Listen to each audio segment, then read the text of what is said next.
आज के टाइम पर जियोपॉलिटिक्स में जो इंडिया का परचम लहरा रहा है वो नहीं लहराता अगर 1971 में बांग्लादेश को नहीं बनाया गया होता तो। Why I am saying this? Let me show you a map so that I can prove कि why the creation of Bangladesh was very necessary for India and the geopolitics of South Asia. So can you see this map? Before 1971 दो part हुआ करते थे पाकिस्तान के। सबसे पहले था एक वेस्ट पाकिस्तान, देन था ईस्ट पाकिस्तान, जिसको हम आज के टाइम पर बांग्लादेश बुलाते, वो कभी पाकिस्तान का हिस्सा हुआ करता था। और अगर आज के प्रेजेंट कॉन्टेक्स्ट, प्रेजेंट जियोपॉलिटिक्स में पाकिस्तान के दो हिस्से होते, वेस्ट पाकिस्तान और ईस्ट पाकिस्तान, तो इंडिया के लिए ग्लोबल चैलेंजेस, रीजनल चैलेंजेस बहुत ज्यादा बढ़ जाते। जियोपॉलिटिक्स में जहां पर इंडिया बैठता है वहीं पे पाकिस्तान बैठता है और उसकी भी पॉलिसीज को उतना ही इंपॉर्टेंस दी जाती है जितनी इंडिया को दी जाती है, और may be more. But after 1971 जब बांग्लादेश का क्रिएशन हुआ तो वो बांग्लादेश के लिए तो बेनिफिशियल था ही, वो इंडिया के लिए भी बहुत अच्छी जियो स्ट्रेटेजिक विन थी हमारी वो। So I hope the background of India-Bangladesh relation is clear. And before moving forward, let me tell you one thing. India-Bangladesh relations topic is not only important for lecturate, it is important for entire SSB. आपसे GD में, interview में भी पूछा जा सकता है। Why so Bangladesh इतना important क्यों है? क्योंकि 1971 में इंडिया ने बांग्लादेश की लिबरेशन में हेल्प करी थी फ्रॉम पाकिस्तान। दोनों कंट्रीज का 1971 के बाद काफी अच्छा रिलेशन रहा है। हमारी शेयर्ड हिस्ट्री है, कल्चर है, लैंग्वेज भी कॉमन है और बायलैटरल रिलेशन भी बहुत इवॉल्व हुआ है टाइम टू टाइम। हमारी कॉम्प्रिहेंसिव पार्टनरशिप है अभी जो कवर करती है trade, energy, defence, connectivity and people to people ties को। बट अगर हम करंट सिनेरियो को डिस्कस करें तो इंडिया बांग्लादेश रिलेशन में थोड़े चैलेंजेस भी देखने को मिल रहे हैं, जैसे कि ढाका में पॉलिटिकल लीडरशिप का चेंज होना, चाइनीज इन्फ्लुएंस का इंक्रीज होना, तो ये इंडिया और बांग्लादेश के टाइज के लिए चैलेंज तो है। 1971 का एक ऐसा वॉर जिसने पूरी जियोपॉलिटिक्स को बदल के रख दिया, वो था बांग्लादेश का लिबरेशन वॉर। और इस वॉर में 93,000 prisoner of wars were there. Mukti Bahini जो एक बांग्लादेश का ग्रुप था, उसने इंडियन आर्म्ड फोर्सेस की हेल्प से पाकिस्तान आर्मी के अगेंस्ट ये जंग लड़ी थी। एंड 6 दिसंबर 1971 में India was the first country to officially recognise Bangladesh as a separate independent state.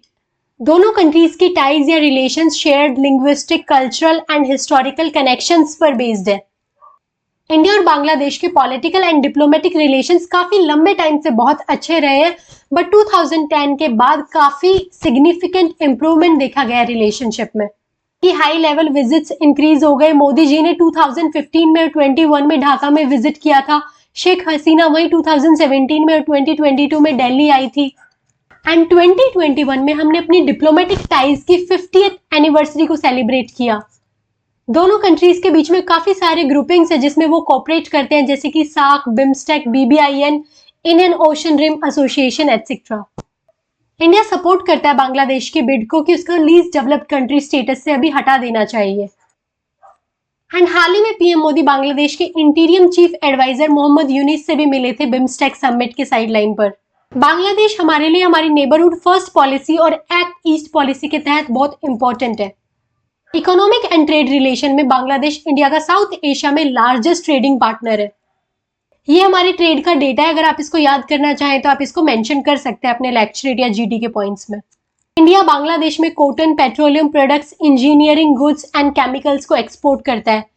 वहीं हम textile, jute goods, apparel and aerospace parts को इम्पोर्ट करते हैं।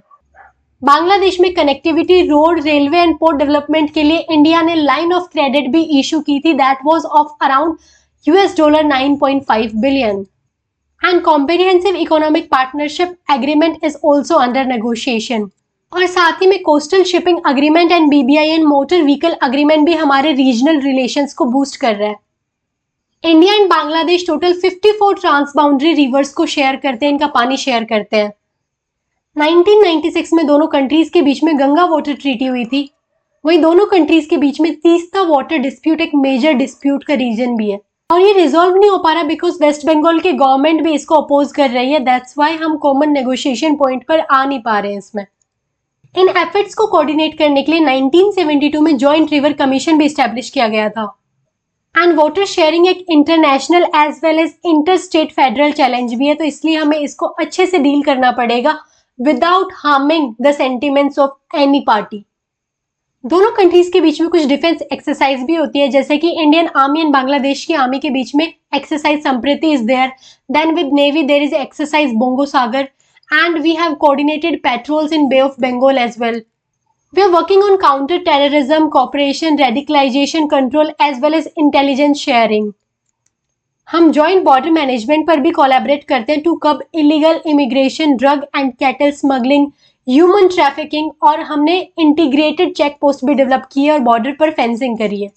लेकिन ये सब इशू क्यों है? बिकॉज इलीगल इमिग्रेशन से हमारे नॉर्थ ईस्ट में इमिग्रेंट्स का इन्फ्लक्स होता है, जो हमारे रिसोर्सेज जो हमारे सिटीजन्स के लिए वो उनको नहीं मिल पाते और इमिग्रेंट्स उसका फायदा उठा लेते हैं. And because of such activities human trafficking भी इंक्रीज हो जाती है रीजन में. हम कुछ कनेक्टिविटी प्रोजेक्ट्स में भी कोलैबोरेट कर रहे हैं, जैसे कि अखवारा Agartala rail link, Maitri Setu bridge जो त्रिपुरा को बांग्लादेश से कनेक्ट कर रहा है, इनलैंड वाटरवेज पे काम कर रहे हैं. India Bangladesh friendship pipeline is there, साथ ही में इंडिया ने 600 मेगावाट इलेक्ट्रिसिटी सप्लाई करी है बांग्लादेश को. देयर इज मैत्री super thermal power project also. हमारी बहुत ही पुराने टाइम से पीपल टू पीपल और कल्चरल टाइज भी है, बिकॉज जो आज का बांग्लादेश है वो कभी इंडिया का पार्ट हुआ करता था. तो हमारी शेयर्ड हेरिटेज है, जैसे कि बंगाली लैंग्वेज है, और वहीं रविंद्रनाथ टैगोर जी का वर्क इंडिया और बांग्लादेश दोनों में पढ़ा जाता है. कॉमन फेस्टिवल्स है और काफी सारे कल्चरल इनिशिएटिव्स भी स्टार्ट किए गए हैं, जैसे कि बाग बंधु बापू डिजिटल एग्जीबिशन, मैत्री दिवस, और इंडिया बांग्लादेश के स्टूडेंट्स के लिए सुब्रणो जयंती स्कॉलरशिप भी प्रोवाइड करता है. Visa free medical education travel ये भी बहुत कॉमन है. और इंडिया का cinema, music, OTT platforms Bangladesh में काफी फेमस है. अभी एक प्रपोजल भी चल रहा है कि बांग्लादेश कल्चरल कॉरिडोर बनाया जाए प्रमोट करने के लिए म्यूचुअल हेरिटेज को. इससे टूरिज्म भी इंक्रीज होगा. और ये कुछ चैलेंजेस भी है दोनों कंट्रीज के रिलेशन में, जैसे कि हमने डिस्कस किया था, तीस्ता रिवर डिस्प्यूट एक अनरिजोल्व डिस्प्यूट है दोनों कंट्रीज के बीच में, बिकॉज वेस्ट बंगाल की गवर्नमेंट इसमें फाइनल अग्रीमेंट पर अग्री नहीं हो रही है अभी. इलीगल इमिग्रेशन हमारे नॉर्थ ईस्ट को इफेक्ट करता है, पर काफी सारी किलिंग हो जाती है, जैसे कि हमारी बीएसएफ कन्फ्रंट करती है स्मगलर्स को, और ये काफी बार बहुत ज्यादा फैटल भी हो जाता है. बांग्लादेश में चाइनीज इन्फ्लुएंस भी काफी इंक्रीज हो रहा है, जैसे कि बांग्लादेश चाइना के बीआरआई प्रोजेक्ट का पार्ट बन चुका है. चाइना का काफी सारा इन्वेस्टमेंट बांग्लादेश में आ रहा है, जैसे कि energy sector, port sector, telecom sector, इसमें इन्वेस्टमेंट आ रहा है. और डिप्लोमेटिक डिस्कनेक्ट भी हुआ है हाल ही में, जैसे कि हमने शेख हसीना को सपोर्ट किया था तो बांग्लादेश के बाकी पॉलिटिकल ग्रुप्स इंडिया के थोड़ा अगेंस्ट हो रहे हैं इस कारण से. और बांग्लादेश में एंटी इंडिया सेंटिमेंट्स भी इंक्रीज हो रहे हैं with campaigns like India out. अगर हम रिसेंट डेवलपमेंट की बात करें रिलेशंस में, तो बिम्स्टेक समिट के ड्यूरिंग मोदी जी यूनुस जी से मिले थे. ये प्रोजेक्ट्स तो हमने अभी पीछे डिस्कस किए थे, मैत्री ब्रिज एंड ऑल. हम डिजिटल एंड फिनटेक कोलैबोरेशन पर भी काम कर रहे हैं. एंड इंडो पैसिफिक स्ट्रेटेजी में भी बांग्लादेश हमारे लिए बहुत ही क्रूशियल और बहुत ही इंपॉर्टेंट है. बांग्लादेश की लोकेशन भी दोनों कंट्रीज के रिलेशन के लिए बहुत ही अहम है, बहुत ही इंपॉर्टेंट है. That is because Bangladesh India के north east and bay of Bengal के बीच में लोकेटेड है. और इंडिया की एक्ट ईस्ट पॉलिसी के अंदर बांग्लादेश हमारे लिए साउथ एशिया के लिए गेटवे भी है.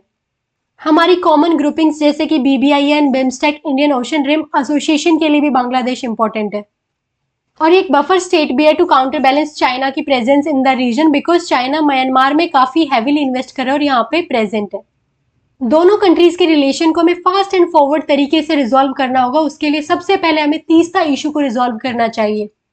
हमें इंस्टीट्यूशनल एंगेजमेंट बढ़ाने चाहिए, जैसे कि हम बांग्लादेश एंगेजमेंट फॉर्म को क्रिएट कर सकते हैं involving north east states and think tanks. हमें अपने बॉर्डर्स को प्रॉपरली मैनेज करने के लिए स्मार्ट फेंसिंग करनी चाहिए और कॉपरेशन इंक्रीज करना चाहिए ट्रैफिकिंग से डील करने के लिए. सॉफ्ट पावर को इंक्रीज करने के लिए हमें कल्चर को प्रमोट करना चाहिए, सिनेमा का यूज करना चाहिए, एजुकेशन देनी चाहिए through scholarship and digital platforms. And we can use track two diplomacy as well, जिसके अंदर हम अपने रिटायर्ड डिप्लोमेट्स, अकेडमिशियंस का यूज कर सकते हैं इनफॉर्मल डायलॉग के लिए, जिनका कुछ सिग्निफिकेंट इम्पैक्ट रहा हो बांग्लादेश में या फिर जो जाने पहचाने चेहरे हो वहाँ पे, तो उनका हम यूज कर सकते हैं. मल्टीलेटरल इंटीग्रेशन के लिए हमें ग्रुपिंग्स में जैसे BBIN वगैरह में हमें और अपना पार्टिसिपेशन एक साथ इंक्रीज करना चाहिए for mutual growth and regional stability. And at last Bangladesh और इंडिया के रिलेशन में बहुत ज़्यादा हिस्टोरिकल इंपॉर्टेंस है. दोनों के एमर्जिंग चैलेंजेस भी है, जैसे कि पॉलिटिकल ट्रांजिशन हुआ है बांग्लादेश में जिसकी वजह से रीजनल टेंशन बढ़ गए हैं. एक चाइना एंगल भी है लेकिन हमें भी बांग्लादेश में अपना इन्वेस्टमेंट और इंक्रीज करने की जरूरत है। हमें अपने इतने अच्छे नेबर को चाइना के हाथों नहीं खोना चाहिए।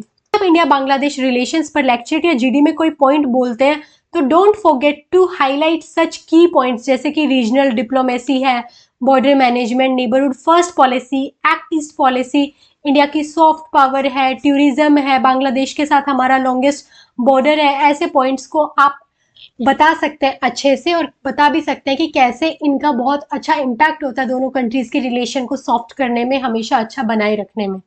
साथ ही आप चैलेंजेस भी मेंशन करिए कि कैसे चाइना का इन्फ्लुएंस हो रहा है, या फिर यूथ के अंदर कैसे इंडिया के लिए एंटी इंडिया सेंटिमेंट्स आ रहे हैं, उसको चेंज करने के लिए what can we do.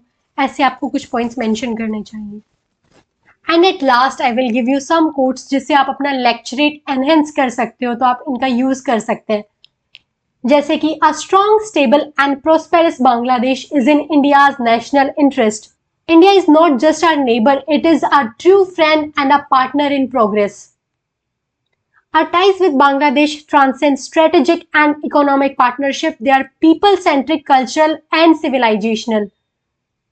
India stood beside us in our worst time. We can never forget the contribution of Indian Army and the people of India during our liberation war. And the last quote that I have given for this topic is, geography has made us neighbors, history has made us friends, and economics must make us partners. I hope the video was helpful. Please like, share and subscribe, and don't forget to follow me on Instagram and join the Telegram channel as well for further updates.